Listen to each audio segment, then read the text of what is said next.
Women should be financially independent. It doesn't matter who your father is, doesn't matter who your husband is going to be, it doesn't matter who your brother is, it doesn't matter who the man in your life is.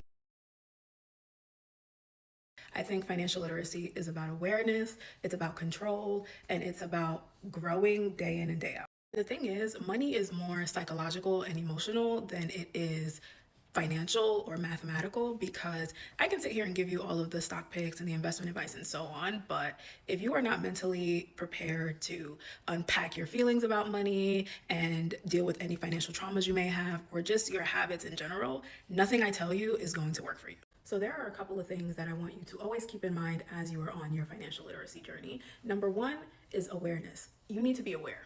It is not enough to just be oblivious about your money. And I think this lack of awareness often comes from either shame that we feel that we're not managing our money well, or you just want to avoid it, have it be out of sight, out of mind. But there is so much power in awareness. And usually when I start my meetings with my clients, the goal is to always make sure that they are aware of their finances. We are going through your budget line by line. We're going through your spending line by line so that you are aware of what you are doing on a day-to-day basis. Part of that awareness is knowing all of your assets, all of your liabilities, every debt that you have that written down, every bank account, all your retirement accounts that are at long lost jobs you haven't checked in years.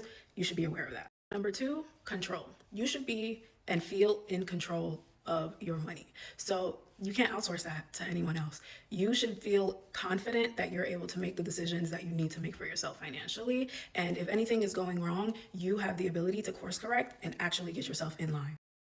Three is growth.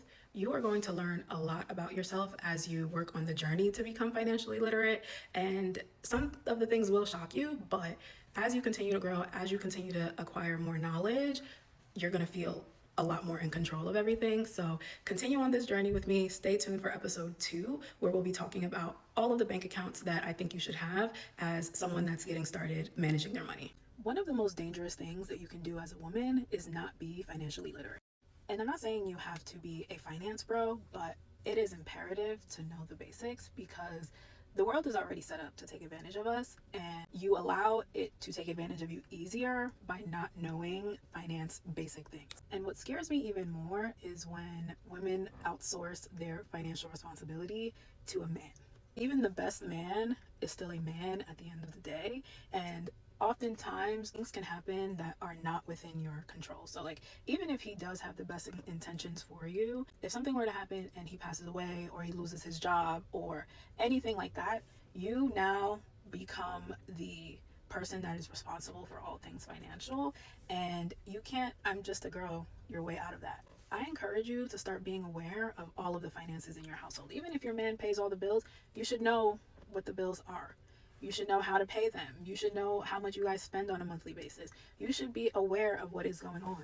And you can follow me because I'm giving out money tips daily, but there are so many resources and so many finance content creators that will allow you to get financially literate. It's actually not an option anymore. Your life could end up depending on it, and I cannot stress that enough. There's a piece that comes from being financially stable that I wish for everybody.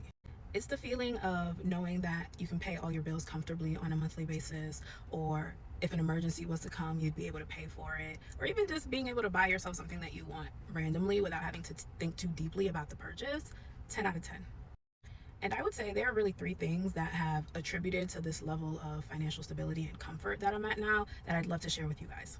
Number 1, I know my budget like the back of my hand.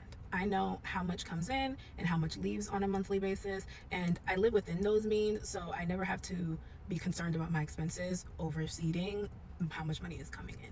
All of my bills live on auto pay. I don't have to expend too much brain power towards it. That allows me to live peacefully.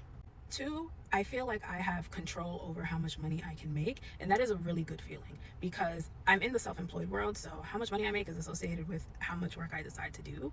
But even beyond that, I feel like I have control over my income because I'm educated. I can well present myself, and if I was to transition back to corporate, I know that I would be in a high earning field that would allow me to still live my life the way that I want to. So having autonomy over your income is really important.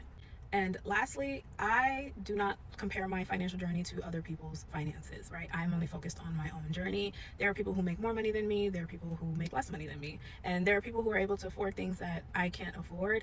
That's not my business. I don't compare, and that allows me to also live with peace because I don't feel inclined to do things just because someone else is doing it. Thank you for watching, besties.